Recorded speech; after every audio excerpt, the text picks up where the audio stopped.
Good morning, student. Now, in the previous video, we already complete the theorems. Three theorems are there. उसमें सबसे important theorem ये था कि angle subtended by the arc at the center of the circle is twice the angle subtended by the same arc at remaining point on the circle. यानी circle के ऊपर कोई भी पॉइंट पे हमने एंगल बनाया तो वो रहेगा उसका हाफ. ओके, मींस सेंटर पे जो एंगल रहेगा वो ट्वाइस रहेगा उससे सर्कल पे एंगल होने की वजह से. अब यहां पे देखिए क्वेश्चन स्टार्ट करेंगे, एक्सरसाइज स्टार्ट कर रहे हैं हम लोग. यहां पे ABC are the 3 point on the circle. Okay, ABC are the 3 points on the circle with the centre O. ABC point है such that angle BOC is equals to 30 degree, means this angle is of 30 degree. ये दिया हुआ है आपको.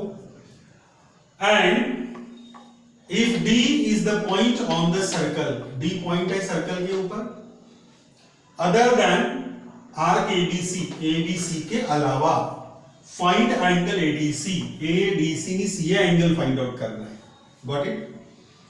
You know that this is the angle subtended by this arc at the center of the circle. Means ये जो angle है, ये angle किससे बनाया? ये आर्क ने बनाया है सेंटर पे, और ये जो एंगल है सेम आर्क ने बनाया मगर any point on the circle. So naturally angle ADC is half of the angle AOC, या फिर AOC is twice the angle ADC. Got it? Now, so for that we find AOC first. So here the given that angle BOC is equals to 30 degree and angle which one? AOB is equals to 60 degree. Therefore, angle AOC is equals to angle AOB plus angle BOC. दोनों को add करेंगे. AOB हो गया 60 plus 30, that is of equals to 90 degree. So angle AOC is equals to 90 degree. ये मिल गया आपको. ये अब हमारे पास में जो स्टेटमेंट है, थ्योरम का स्टेटमेंट, उस थ्योरम के स्टेटमेंट के हिसाब से. ओके, नाउ एंगल ADC दिख रहा है आपको, ADC is equals to half of angle AOC. AOC का हाफ रहेगा ADC, because we know that sentence, and that sentence is angle subtended. लिखना पड़ेगा angle subtended by arc at center of circle. Center of circle is twice the angle subtended by same arc at remaining point on the circle. Remaining point on the circle. अब इतना बड़ा जो statement है वो statement आपको लिखना पड़ेगा. मैं यहां पे एक बार लिखवा के दे रहा हूं, हर एक प्रॉब्लम में आपको लिखना है. Got it? So angle ADC is equals to half of AOC का मेजरमेंट 90 डिग्री है. So angle ADC is equals to 45 degree. So 90 का हाफ हो गया आपका 45 degree. So the measure of this angle is of 45 degree. Understood? तो यहां पे आपको समझ में आना चाहिए कि how to solve the problem. Got it? Now the next question is a chord of a circle is equals to the radius of a circle. Means जो कॉर्ड है वो रेडियस के बराबर है. जो कॉर्ड है वो कितना है? रेडियस के बराबर. तो naturally we want here one circle. एक सर्कल ड्रॉ करेंगे हम लोग. एक सर्कल ड्रॉ किया. O is the center of the circle. Got it? A chord of a circle is equals to the radius. Means एक chord कंसीडर किया मैंने यहाँ पे. AB is the chord. What it. And ये जो chord है AB, ये है आपकी रेडियस जितनी है, रेडियस जितनी है इसका मतलब OA is equals to OB is equals to AB, what it. अब रेडियस जितनी है इसका मतलब तीनों साइड इक्वल हो गया तो इक्विलैटरल ट्रायंगल बन गया। और इक्विलैटरल ट्रायंगल में हर एक एंगल का मेजरमेंट आपको पता होना चाहिए कि measure of each angle is equals to 60 degree. Each angle is equals to क्या, 60 डिग्री। हमें चाहिए angle subtended by the chord on the point on the minor arc and major arc. Means यदि मैं यहां पे ये कॉर्ड कंसीडर कर रहा हूं तो मुझे यहां पे दो एंगल के मेजरमेंट निकालना है। सबसे पहला एंगल ये वाला एक, मेजर ऑफ दिस एंगल, और दूसरा निकालना है ये वाला एंगल, गॉट इट, ये वाला एंगल निकालना है। समझ में आ गया। तो वन बाय वन हम लोग करेंगे यहां पर, सी हियर। तो first of all we will consider which angle, this one. पहले हम लोग ये वाला एंगल कंसीडर कर लेते हैं, पहले हम ये वाला एंगल कंसीडर करेंगे, got it. So here for the solution, what we write here for the solution, AB is equals to radius। AB का वैल्यू कितना दिया है यहाँ पे, रेडियस जितना दिया है उन्होंने बोला है is equals to the radius। AB is equals to R and OA is equals to OB is also equals to R, therefore OA is equals to OB is equals to AB। And as all the three sides are equal, therefore triangle OAB is an equilateral triangle। और ये यदि equilateral triangle है इसका मतलब ये हुआ कि यहां पे ये ट्रायंगल में एवरी एंगल का मेजरमेंट रहेगा 60 degree. So angle AOB is equals to 60 degree measure of each angle of an equilateral triangle। कितना समझ में आ गया, ये ध्यान में आ गया अपनों। फिर अब आपको पता है this angle is the angle made by this arc at the center of the circle and this angle is the angle made by the same arc at any point on the remaining part of the circle। तो naturally इसका जो measurement रहेगा यहां पे मैं ले लेता हूं AB और यहां पे ले लिया मैंने C। Here we consider the C, means measure of this arc is considered as a C। So as we consider the chord AB, so AB is a chord, therefore ये जो आर्क रहेगा AYB, so arc AYB is a major arc, major arc. ये जो arc रहेगा major arc और दूसरा है arc AXB is minor arc. ये हो गया आपका मेजर आर्क और ये हो गया आपका minor arc. Now we consider, arc का सिंबल इस तरह से है, या फिर आप ऐसा भी लिख सकते हैं, या फिर आर्क AYB या फिर आर्क AXB, ये भी लिख सकते हैं। अब हम लोग निकालेंगे angle ACB। ACB is equals to half of angle AOB। ACB का मेजरमेंट रहेगा AOB के हाफ रहेगा और यहां पे आपको लिखना है reason, which reason is already written on the board. जो रीजन मैंने यहां पे बोर्ड पे लिखा है वही रीजन आपको यहां पे लिख सकते हैं। Angle subtended bye, angle subtended bye, okay. तो यहां पे पूरा लिखना है आपको, या फिर बीच में लिख के रखिए वो भी चलेगा।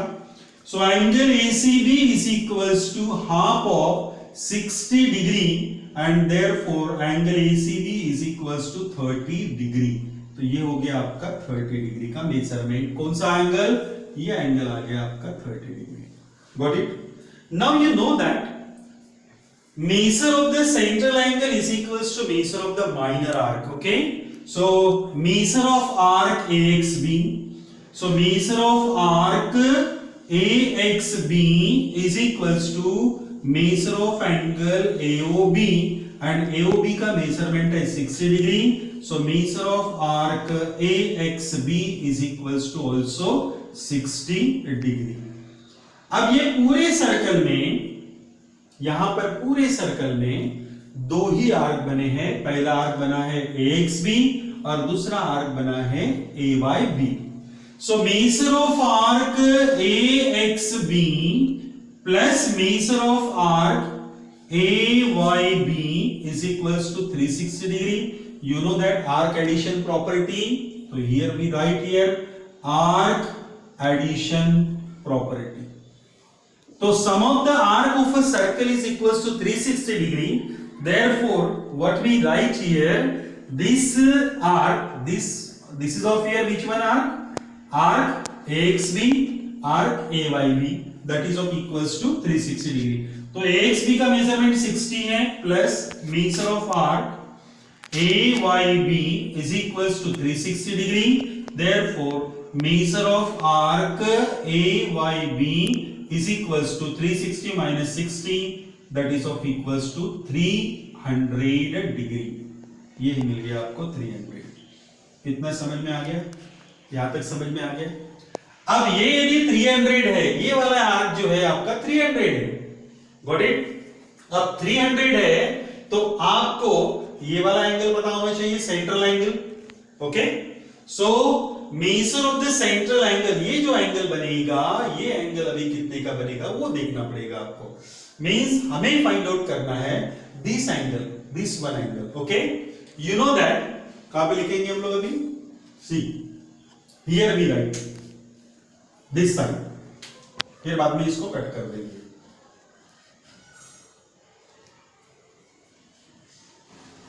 This side, got it? So here which one?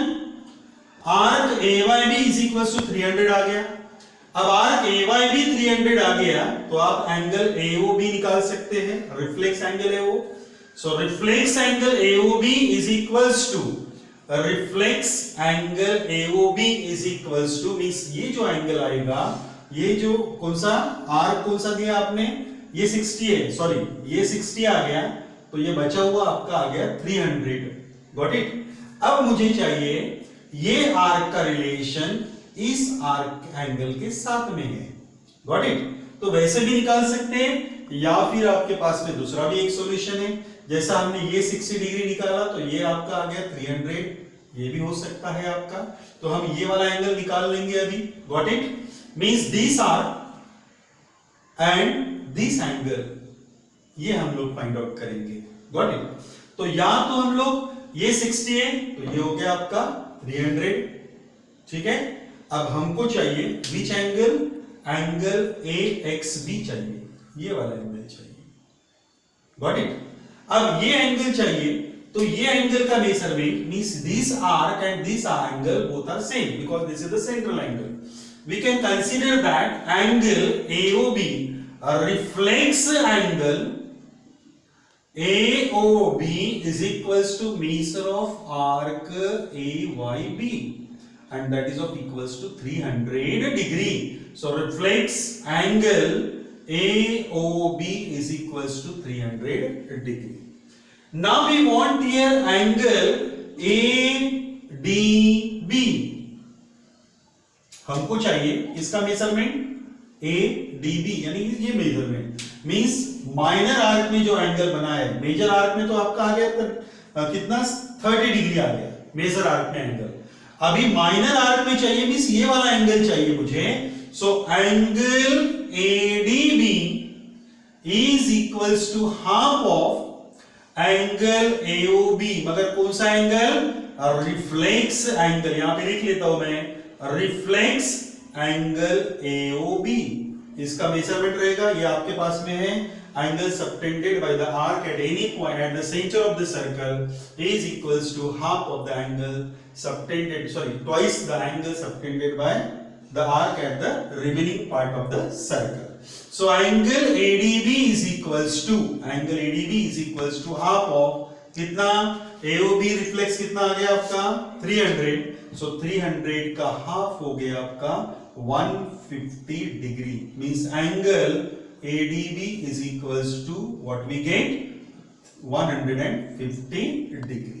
तो यहां पे हम लोग खत्म करेंगे ये क्वेश्चन को, ठीक है। तो ये आ गया आपका complete question of this example. Got it. Now we consider the next one, third example. कितना कितना? Now the third example here, थोड़ा ध्यान देना आपको। Solution, angle PQR is equal to 100 degree. Angle PQR means ये है आपके पास में 100 degree. Got it. Where PQR are the point of the circle. PQR circle के ऊपर पॉइंट है। एंगल, कौन सा एंगल फाइंड आउट करना है? OPR। OPR is this one, ये फाइंड आउट करना है मुझे। Got it. अब ये फाइंड आउट करना है तो सबसे पहले मुझे ये फाइंड आउट करना पड़ेगा, क्योंकि इसका रिलेशन है इसके साथ में। Okay, so here angle PQR is equals to 100 degree. Therefore, what we write here, first of all we can consider this angle. तो ये जो एंगल है रिफ्लेक्स वाला वो निकालेंगे हम लोग, क्योंकि measure of this angle is equals to twice of this angle. ये हमारे पास रिलेशन है। So reflex angle POR is equals to half of, sorry, twice of angle PQR। ऐसा भी कर सकते, या फिर जो हमने आर्क का एडिशन बताया था उसके हिसाब से भी कर सकते हैं, आर्क एडिशन से भी कर सकते हैं। मींस एक प्रॉब्लम सॉल्व करने के लिए हमारे पास में एक मेथड नहीं है, तो number of the methods are there, we can apply any method to solve the example. Okay, हर एक का हर एक अलग मेथड हो सकता है, but answer should be correct और मेथड्स करेक्ट होनी चाहिए। मेथड करेक्ट होनी चाहिए और आंसर्स करेक्ट होनी चाहिए और रिलेटेड होना चाहिए steps. So here reflex angle POR is equals to twice of angle PQR. Therefore, reflex angle POR is equals to twice into 100, that is of equals to 200. तो ये बन गया आपका रिफ्लेक्स एंगल POR। समझ में आ गया? अब आपको पता है reflex angle POR plus angle POR is equals to 360 degree. Got it. तो यहां पे आप रीजन ले सकते हो। रीजन कौन सा भाई? Angle subtended by the arc at the centre of the circle is twice the angle subtended by the same arc at any point on the circle, वो भी ले सकते हैं। तो यहां पे हम लोग ये दो एंगलों का एडिशन करेंगे। Angular measurement of the circle is 360 degree. So angle POR plus angle reflex angle POR is equals to 360 degree. This is angular measurement of the circle. Angular measurement of the circle. So angle POR plus 200 is equals to कितना हो गया यहाँ पे? 360. Therefore angle POR is equals to 360 minus 200, and that is of equals to angle POR is equals to 160. कितना आ गया यहाँ पे? Angle POR आ गया 160। इतना समझ में आ गया? अब ये जो एंगल है आपका, ये एंगल है आपका 160 डिग्री। Got it. अब आपको तो क्या पता होना चाहिए? क्या पता है आपको? ये ट्राइंगल ले सकता हूं मैं। So in triangle which one? POR. So PO is equals to RO. These are the radii of same circle. अब सेम सर्कल का रेडियस होने की वजह से दोनों इक्वल बन गए, और यदि ये दोनों इक्वल है तो आइसोस्केलेस ट्राइंगल बन गया, और यदि ये आइसोस्केलेस ट्राइंगल है तो बेस एंगल इक्वल रहेंगे। सो बेस एंगल मींस कौन से angle? Angle OPR is equals to angle ORP। Okay, तो यहां पे लिखेंगे isosceles triangle theorem. Equation number 1 दिया। अभी तक हमने इक्वेशन दिया नहीं है, यहाँ पे इक्वेशन नंबर 1 ध्यान रखेंगे। ये जो पोर्शन है, this portion is for question number 2। ये क्वेश्चन नंबर 2 का पोर्शन है। Got it. और ये जो हम कर रहे हैं ये है आपका क्वेश्चन नंबर 3 का पोर्शन है, तो ध्यान रखेंगे आप। Okay. Now, in triangle POR, so angle POR plus angle कौन सा है? OPR plus angle ORP is equals to 180 degree. So angle POR plus angle कौन सा? OPR plus angle OPR. मैंने यहाँ पे OPR दो बार लिखा है. क्यों दो बार लिखा है? क्योंकि इक्वेशन 1 क्या बता रहा मुझे? ORP is equals to OPR. ये लिखा मैंने फ्रॉम इक्वेशन 1. कहां से लिखा? From equation 1. So here angle POR is nothing but 160 degree. So 160 plus twice of angle OPR is equals to 180. Therefore, twice of angle OPR is equals to 180 minus 160. That is twice of angle OPR is equals to 20 degree. Therefore, angle OPR is equals to 20 upon 2. So, angle OPR is equals to 10. तो angle OPR कितना बना आपका? 10 degree का बना. Okay. So, in this way, you can solve question number 1, question number 2 and question number 3 from the exercise 10.5.